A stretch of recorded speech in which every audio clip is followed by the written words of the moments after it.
वक्फ bill पर मोहर लग गई, दोनों संसदों में पास हो गया। मैं जनाबे इज़्ज़त माब सुल्तानुल हिंद, इज़्ज़त माब बुलबुल हिंद जनाब नरेंद्र मोदी जी का महादिल से शुक्रिया अदा करता हूँ। हिंदुस्तान की हसीन जुल्फ पर एक शानदार सिंदूर भरने के बाद उनको जीने और हंसने का मौका दिया है। जनाब नरेंद्र मोदी जी ने इस बिल को लाने के बाद सबके साथ सामान्य काम किया है और हम उनके साथ हैं। अगर उनको खून की भी ज़रूरत है तो हम देंगे। वक्फ बोर्ड का ज़मीनों का सही इस्तेमाल हुआ होता, अल्लाह की कसम कोई इस देश के अंदर मुसलमान गरीब ना होता, कोई इस देश के अंदर मुसलमान अशिक्षित ना होता। चाहे उधर वो चाचा भतीजे हों, मदनी एंड कंपनी, इन सब की सीबीआई जांच होना बहुत ज़रूरी है। दूध का दूध, पानी का पानी हो जाएगा। नरेंद्र मोदी की जो तमन्नाएं, आरज़ुएं, ख्वाहिशात, तवक्कुआत, मुरव्वियात, सखावियात हैं, हम उनके साथ खड़े हैं। नमस्कार, मैं सुमित तिवारी, द राष्ट्रनीति में आप सभी का बहुत बहुत स्वागत है। इस समय मैं शाहीन बाग में मौजूद हूँ। आपको दिखा दूँ कि भारी पुलिस फोर्स यहाँ पर मौजूद है, सुरक्षा को लेकर, लोगों की सुरक्षा को लेकर, कैसे कुछ यहाँ पर अनहोनी ना हो जाए। इसी मुद्दे बातचीत करेंगे कि जो वक्फ बोर्ड बिल पास कर दिया गया है, अब राष्ट्रपति भी का भी मुहर लग गया है बिल पर, अब बिल पूरी तरीके से अब पास हो गया है। इसी मुद्दे बातचीत करेंगे। सर, क्या नाम है आपका? मोहम्मद जाबिर कादरी। क्या कहना चाहोगे कि वक्फ बोर्ड बिल पास कर दिया गया है, अब द्रौपदी मुर्मू जी का भी उसमें मुहर लग गया है, क्या कहना चाहोगे आप? देखिए, वक्फ बिल पर मोहर लग गई, दोनों संसदों में पास हो गया। राष्ट्रपति जी की भी मोहर लग गई। बेहतरीन काम है, हसन काम है और देश के हित में है, गरीबों के हित में है, बेवाओं के हित में है, अपाहजों के हित में है, बेरोज़गारों के हित में है, माशियात व मदनियात व खारजियात से लरसते हुए लोगों की हिमायत व ताउन के लिए है। अच्छा, लेकिन इसके पहले क्या था? वक्फ बोर्ड क्या सही नहीं काम कर रहा था आपके लिए? इससे पहले की बात छोड़िए, मुस्तकबिल में क्या काम करेगा, वो बेहतरीन काम होगा इंशाअल्लाह। अच्छा, हाँ। लेकिन तो बड़ी बड़ी बातें की जा रही थी कि वक्फ बोर्ड को पास नहीं करने दिया जाएगा, वो इस्लाम के खिलाफ है, वो मुसलमानों के खिलाफ है। ये सरकार क्यों छेड़छाड़ कर रही है इसमें? नहीं, तो इस्लाम और इस्लाम का खिलाफ का कोई मसला नहीं था। वो तो वो तो बोर्ड था, उसके बाद उन लोगों ने बनाया, उसके अंदर जो संशोधन होना था, जो दिफाई चीज़ें थी, मुआशी चीज़ें थी, इक़्तिसादी चीज़ें थी, मुआशरती चीज़ें थी, शगाफती चीज़ें थी, समाजती चीज़ें थी, उन लोगों को निखार कर के सामने पेश करके उसी का नाम तो भी बिल रखा है। जो मजदूर थे, जो जिनका हक मिलना चाहिए था, जो हक से महरूम थे, उन लोगों को हक दिया। मैं जनाबे इज़्ज़त माब सुल्तानुल हिंद, इज़्ज़त माब बुलबुल हिंद जनाब नरेंद्र मोदी जी का महादिल से शुक्रिया अदा करता हूँ कि इस पुरफितन दौर में हसीन लकीर खींचने के बाद, हिंदुस्तान की हसीन जुल्फ पर एक शानदार सिंदूर भरने के बाद उनको जीने और हंसने का मौका दिया है। लेकिन क्या कहना चाहोगे, इसके विरोध में भी लोग आ रहे हैं, सुप्रीम कोर्ट में पहुंच गए हैं, बोलेंगे चैलेंज करेंगे इस बिल को हम? देखिए, ये दुनिया है, जब बच्चा पैदा होता है, बच्चा पैदा होने से जवानी तक, बुढ़ापे तक किसी ना किसी सूरत से विरोध होता रहा है। आज अगर इस बिल का विरोध हो रहा तो कोई अचंबा नहीं है, कोई नई बात नहीं है। जो लोग मुआविन हैं, नासिर हैं, मददगार हैं, जो चाहते हैं कि हक सबको मिले, वो हिमायत में खड़े हैं, और जो चाहते हैं कि हक ना मिले, चोरी हो, डकैती हो, अपाहजी हो, सताया जाए, नसों को मड़ोड़ करके उनको ज़िंदगी की राहों से महरूम कर दिया जाए, वो इसकी मुखालफत में खड़े हैं। लेकिन इसके मुखालफत में तो वैसे भी खड़े हैं, वो मुसलमानों की बात करते हैं, मुसलमान समाज की बात करते हैं, वो बिल को फाड़ के फेंक रहे हैं। देखिए, वो बिल को फाड़ के फेंका है उन्होंने संसद में, वो संसद के मेंबर हैं। मैंने क्या कहा, मैं शख्सी बात नहीं करता, मैं इज्तिमाई बात करता हूँ।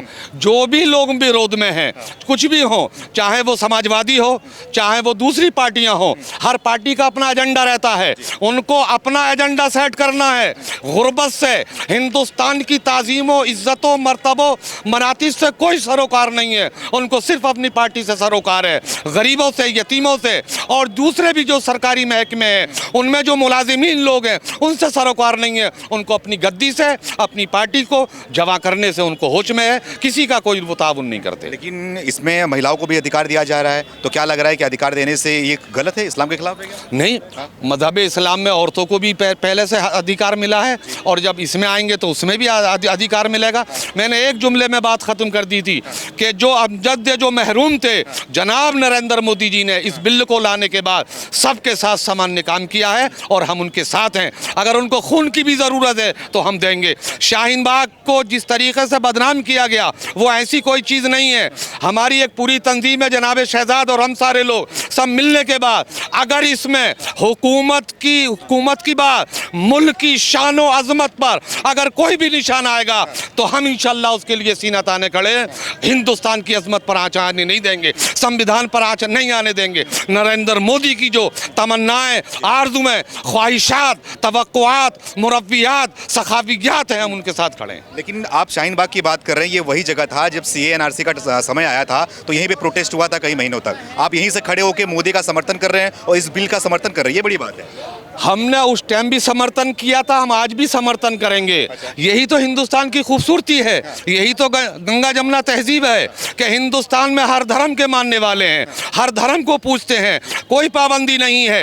अगर कोई जुल्म कर रहा तो हम जुल्म के खिलाफ हैं, अगर कोई अच्छाई कर रहा तो हम उसके साथ देंगे इंशाल्लाह। जी क्या कर रहे हैं आप? मोदी अच्छे पिछली बात में नहीं कहा कि मोदी जी ने साथ दिया तभी तो हिमायत में खड़े, वो हमारा साथ भी नहीं देंगे तब भी हम उनका साथ देंगे, इसलिए कि वो हिंदुस्तान के वजीर आजम है। अच्छा, तो अब आगे क्या कहना चाहोगे कि जो ये देश भर में जो इसके विरोध में भी लोग आ रहे हैं, तो क्या लग रहा है कि क्या माहौल बनने वाला है इसमें? इंशाल्लाह कोई भी हिंदुस्तान की अजमत तो ताकत, प्रशासन, पुलिस हमारा ये जो भी है, अगर ये मजबूत है तो हिंदुस्तान में कोई भी ना कोई दंगा होगा, ना कोई फसाद होगा, ना कोई खूनरेजी होगी। इंशाल्लाह हमारा ये सारा प्रशासन पूरा सक्षम है, मोदी जी की हुकूमत है, हम इसके साथ में खड़े हैं। शाहीन बाग की बात करूंगा तो शाहीन बाग में आप लोगों से मिलते जुलते रहोगे, क्या है लोगों की राय, पब्लिक क्या चाह रही है? पब्लिक यहाँ की खामोश है, खुश है, कैसा तरह से कोई दरयुक नहीं है। अच्छा। शाहीन बाग की पब्लिक पहले भी खामोश थी, आज भी और रहेगी इंशाल्लाह। यहाँ इस तरह की कोई चीज नहीं होगी, हम उसके हिमायत में खड़े हैं। लेकिन लोग इसका बोल रहे हैं कि शाहीन बाग के लोग इसमें समर्थन में नहीं। अरे कौन कहता है, किसने कह दिया आपसे? कह रहे हैं हम शाहीन बाग में मौजूद हैं। इसके पहले भी आपने देखा था कि जब CAA NRC का प्रोटेस्ट यहाँ पे किया गया था, उसके बाद से एक माहौल बनाया जा रहा था कि इस बिल के विरोध में शाहीन बाग से एक आवाज़ उठेगी, लोग सड़कों पे आएंगे, विरोध प्रदर्शन किएंगे। लेकिन मेरे को वो नज़र कहीं दिखाई नहीं दे रहा है, नज़र नहीं आ रहा है शाहीन बाग में कोई प्रोटेस्ट कर रहा हो, सब अपने काम में बिजी हुए। तिवारी जी, मैं बड़ा भावुक भी होता हूँ, जो चीज़ें हैं ना, ये मतलब ऐसा नहीं है, मतलब मेरे सेंटिमेंट भावुक होते हैं। अगर इस देश में इस वक्फ बोर्ड का, ज़मीनों का सही इस्तेमाल हुआ होता, अल्लाह की कसम कोई इस देश के अंदर मुसलमान गरीब ना होता, कोई इस देश के अंदर मुसलमान अशिक्षित ना होता। इन्होंने सिर्फ लूट के खाया है और आज भी ये इन लोगों को डरा रहे हैं। आप मुझे बताएं, पूरे देश के अंदर कहीं कोई अमन शांति है? चंद लोग ही तो आफत मचा रहे हैं। ओवैसी साहब हैं, 3500 करोड़ रुपए की जो ज़मीन है उसको कब्जा करके बैठे हैं। मुस्लिम पर्सनल लॉ बोर्ड, इनकी इंक्वायरी हो जाए, पता चल जाएगा। कांग्रेस के जितने लीडर हैं, दिल्ली में 15 साल रही है कांग्रेस, रही है ना, उसमें मतीन चौधरी रहा है वक्फ बोर्ड का चेयरमैन, उससे पहले हारून यूसुफ रहा है, अब 10 साल ये अमानत रह के गया है। इनकी जांच करा लो आप, दूध का दूध, पानी का पानी। तो यही डर है क्या, इसीलिए विरोध कर रहे हैं, अपने लोगों को भेज रहे हैं? बिल्कुल, बड़ा तकलीफ होती है। हमारे देश का गरीब मुसलमान, जो आज देश के वजीर आज़म नरेंद्र भाई मोदी जी बात कर रहे हैं कि 2 मेंबर OBC भी रहेंगे, 2 सुन्नी भी रहेंगे, 2 शिया भी रहेंगे, 2 आगा खानी समाज के भी रहेंगे, 2 बोरा समाज के भी रहेंगे। सबको जोड़ दिया ना, सबको जोड़ दिया ना। जो सबसे बड़ा आरोप है, बोल रहे हैं कि हिंदू क्यों रहेंगे। आप मेरी बात सुनिए, एक मेंबर MLA भी होता है, एक मेंबर MP भी होता है मुस्लिम। अब जिस स्टेट में कोई MP मुस्लिम नहीं है, टोटल स्टेट जो राज्य हैं देश के अंदर, तो किसको लाएंगे? वहाँ उन्होंने रखा वो ऑप्शन कि वो कोई एक्सपर्ट किसी को भी रख सकते हैं, वो गैर मुस्लिम हो सकता है, उसमें कौन सी आफत आ गई। लेकिन वो सरकार की जो बॉडी है उसमें रहेगा। जो वक्फ बोर्ड का जो सिलसिला है, कॉन्सेप्ट है, वो जैसे चलता है, मुतवल्ली होते हैं, मुतवल्ली होता है मैनेजर, वो ऐसे ही चलेगा as it is. Amit Shah ji ने भी संसद में बार बार रिपीट करके बोला है कि इस देश के मुसलमानों को घबराने की ज़रूरत नहीं है, ना महिलाओं को घबराने की ज़रूरत है। जो वक्फ बोर्ड जैसे चल रहा है, 3 पॉइंट पे इन्होंने सबसे ज़्यादा हंगामा मचाया था। नंबर 1 के सारी पावर DM को दे दी जाएगी, उस बात को मान लिया गया कि नहीं होगा ऐसा। दूसरा पॉइंट के जो डिजिटलकरण की बात हो रही है उसमें कुछ समय बढ़ाया जाए। तीसरा पॉइंट, जो प्रॉपर्टी अभी हैं एज इट इज़ उसमें कोई छेड़छाड़ ना हो, उसको भी मान लिया गया। अब ये भ्रमित ये कर रहे हैं कि ये सब लोगों की, आप इनकी दुकान ही विरोध करने पे चलती है। अगर ये विरोध नहीं करेंगे तो इनकी दुकान नहीं चलेगी। वो जो अनपढ़, जो पढ़ा लिखा नहीं है तबका हमारे बीच का, वो वोट करता है। वही आपसे पूछना चाह रहा हूँ कि पश्चिम बंगाल में लोग सड़कों पे आए हैं, वहाँ से आवाज़ निकल के आ रही है कि दिल्ली के सड़कों को बंद कर देंगे, बुलडोजर चला देंगे संसद भवन में, तमाम तरह की बातें कर रहे हैं, बोलते हैं अब लड़ने का टाइम आ गया, अब खुल के लड़ाई लड़ेंगे। वो पॉलिटिकल है। जो ममता बनर्जी हैं वहाँ पर वो सब पॉलिटिकल करवा रही हैं। और मैं कह रहा हूँ आपसे, आप वहाँ जाकर देखिए वहीं कितनी ज़मीनें आपको जो है ना कब्ज़ा मिल जाएगी। वो तो बड़ी हमदर्द बन रही है ना मुसलमानों की, क्योंकि अच्छा खासा वहाँ पे मुसलमान तबका है और उनकी सरकारी मुसलमानों के ऊपर खड़ी है। ये तो आप समझते हैं, तो उनकी मजबूरी है विरोध करना। लेकिन जो इस देश का जो गरीब शरीफ मुसलमान है, अगर इस देश में 19-20% मुसलमान हैं, यानी 25 करोड़ मोटा मोटी, तो उसमें मुझे नहीं लगता कि 5 करोड़ लोग भी वक्फ बोर्ड के बारे में जानते होंगे। नहीं जानते। मैं सवाल भी पूछ रहा था, सिर्फ आप जंतर मंतर देखे होंगे, लोगों को सवाल पता हाँ, मुझे देखा मैंने वो। ये नंबर भी मैं ज़्यादा बोल रहा हूँ, 5 करोड़ लोग भी वक्फ के बारे में जानते मुश्किल से होंगे कि ये क्या चीज़ है, कैसे चलता है, क्या इसका काम है, कौन ज़मीन देता है, क्या वक्फ होता है, जानते ही नहीं लोग। उसका कारण है शिक्षा, इलिटरेसी। और इलिटरेसी क्यों है?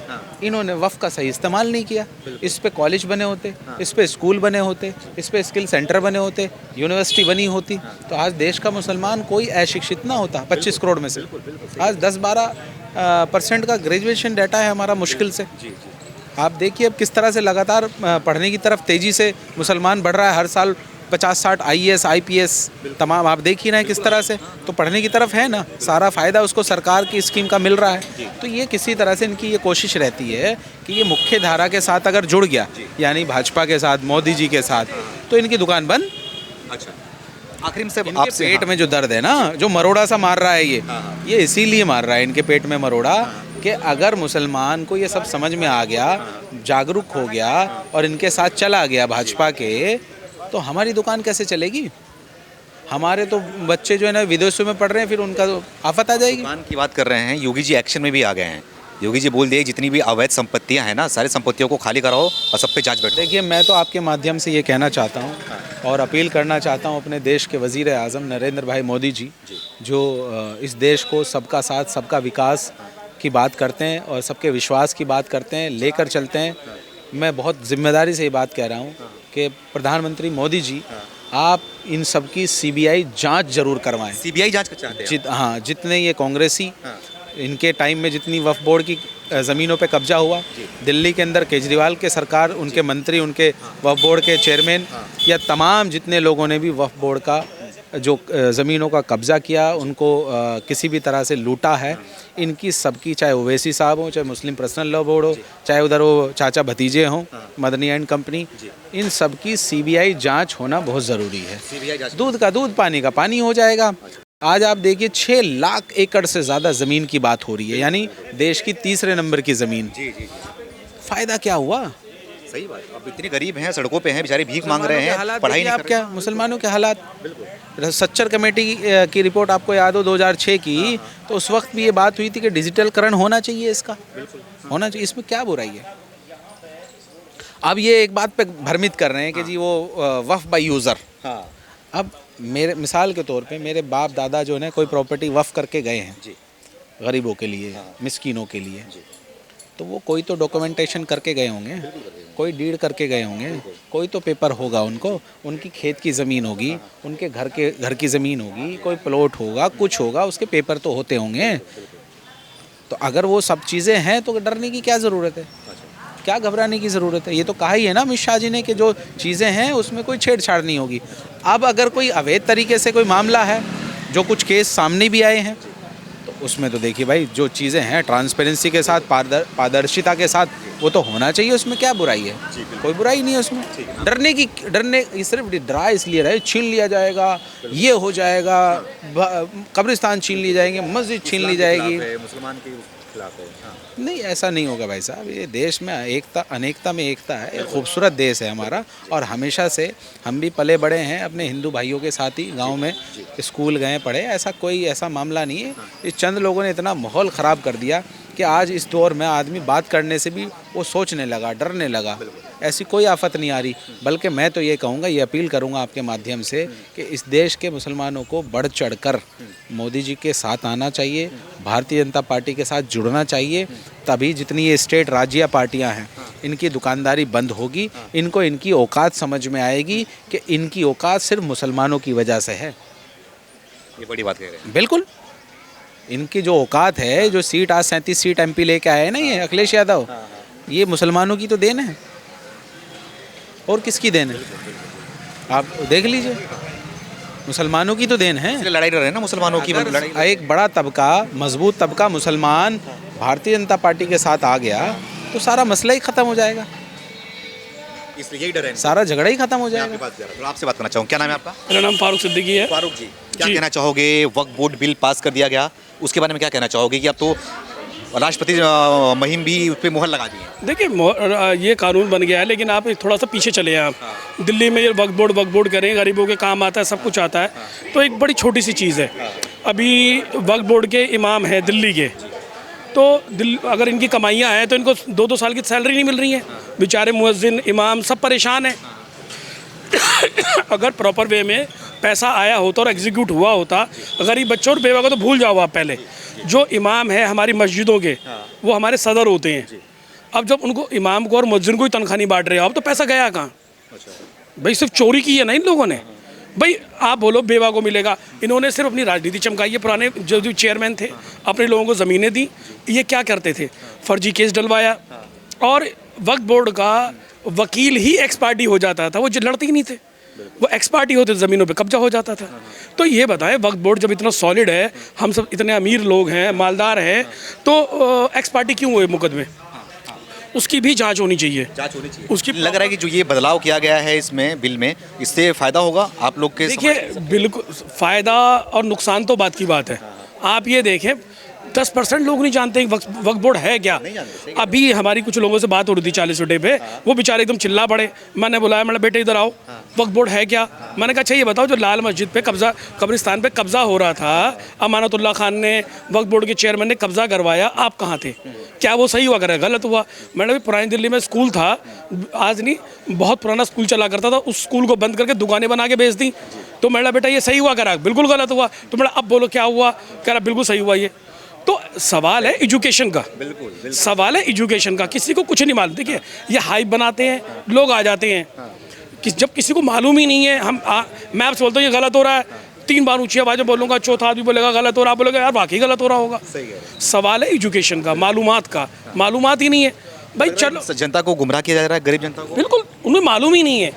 यार गरीब लोग हैं, आप जाके देखो तो सही। अगर गरीब के बच्चे पढ़ ही नहीं पा रहे हैं, सवाल आया था कि वक्फ बोर्ड देता। भाई कितनों को वक्फ बोर्ड ने दे दिया?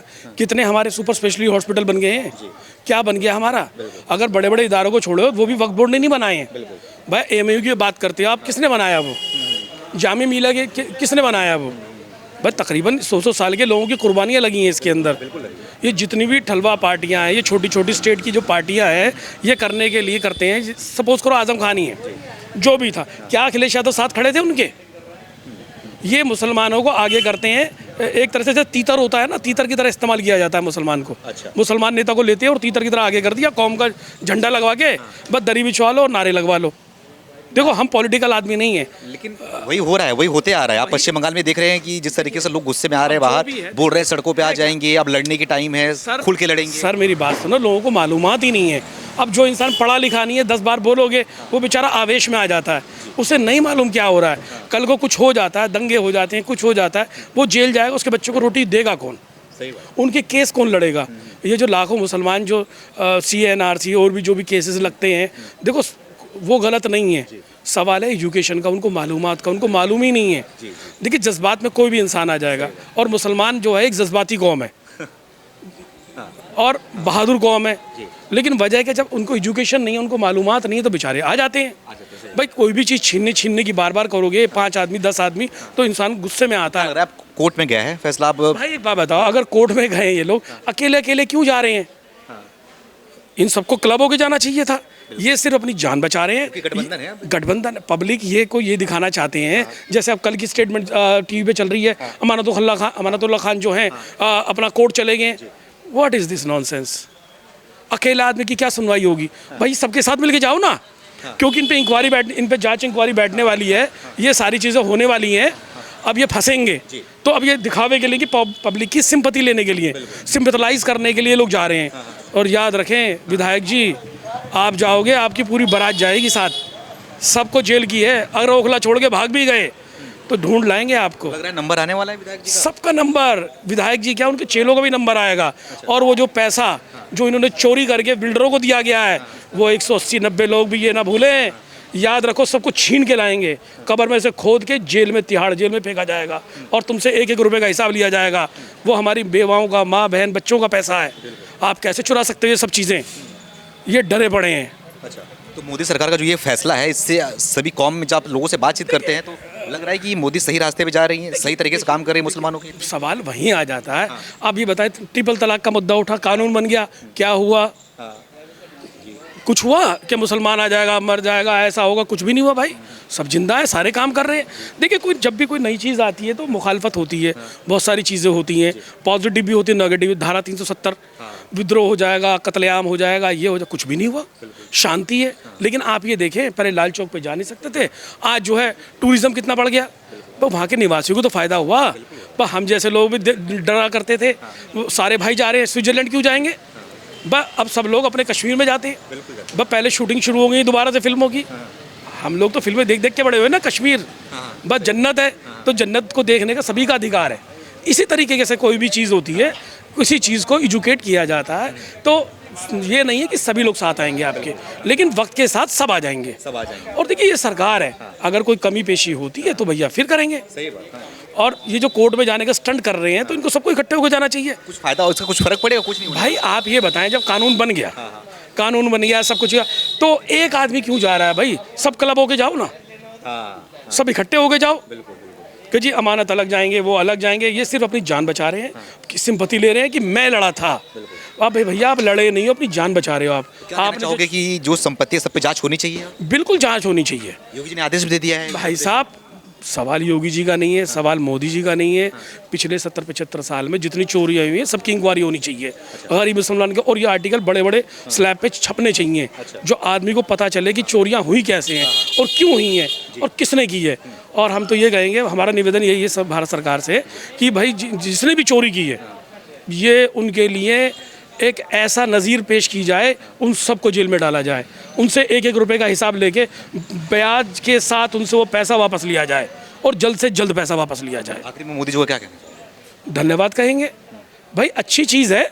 और अगर कुछ गलत होता है इसमें तो भाई उनसे निवेदन करेंगे, वो उसमें अमेंडमेंट करेंगे। लेकिन अब लगातार धमकियां दी जा रहा है कि इस कानून को पलट देंगे, बिल को पलट के रख तो देंगे। पलट देना भाई, 25-30 साल तो सरकार नहीं जा रही है। अब आपका दिल करेगा। और 25-30 साल 25 साल तो नहीं जा रही, जिस तरीके से काम कर रहे हैं कि करके। भाई आप ये देख लो, मेरे कहने आपके कहने से कुछ नहीं होता, पब्लिक जिता रही है। आप थे ना 70 साल, क्या करा आपने? भाई जब आओगे जब कर देना। अच्छा, जब आप आओगे तो इससे बेहतर करना चाहोगे तो आप इससे बेहतर कर देना, क्या फ़र्क पड़ता है? भाई सरकारें तो आनी जानी है। सरकार, कोई भी आदमी जो है, जो नश्वर है, बस शरीर तो नश्वर है, आत्मा अमर है। धन्यवाद बात करने के लिए। तो शाहीन बाग में हम मौजूद हैं, मुसलमान समाज से बात कर रहे हैं और ये जानने की कोशिश कर रहे हैं कि जो वक्फ बोर्ड बिल बना दिया गया है, पास कर दिया गया है, राष्ट्रपति ने भी इस पर मुहर लगा दिया गया, तो इनकी कौम का क्या कहना है, मुसलमानों का, इस पर कि क्या बिल से खुश हैं या नहीं खुश हैं? क्योंकि जिस तरीके से देश भर में हवा बनाया जा रहा है कि मुसलमानों को आगे करके मुसलमान इससे नाखुश है, सड़कों पर आ रही हैं, विरोध प्रदर्शन कर रहे हैं, लेकिन शाहीन बाग में मौजूद हूँ, शाहीन बाग में ऐसा कुछ देखने को नहीं मिल रहा है। इनकी बातों को हमने आप तक पहुँचा दी। अब आप भी अपनी राय को कमेंट करके हमें ज़रूर बताएँ। बहुत बहुत धन्यवाद।